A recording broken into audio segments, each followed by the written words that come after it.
Unë e mbaj mend në fillim ka qenë edhe të unë e njëjta gjë kur kam ardhur këtu, kam fol me ka qenë atëherë drejtori Sartori, ka qenë atë kohë dhe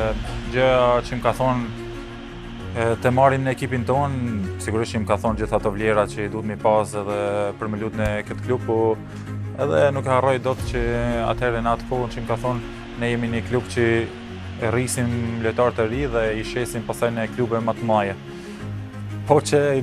situata ka ndryshu me kalimin e kohës që Atalanta u bo një top klub në vitet e kaluara, kështu që nuk është më e njëjtë, po prapë se prapë besoj që i vlerëson shumë lojtarë të rinj. Është gjithmonë dresi gjithmonë duhet të ndjersitësh, quhet është një logo që është i shkruar me mbrapa në dres dhe besoj ajo thot gjithçka që ta lesh shpirtin në fushë, ta lesh gjithçka në fushë, edhe pse në humbjen e fitore, që më rëndësishme është që pas lojës ke thonë që kam vonë gjithçka.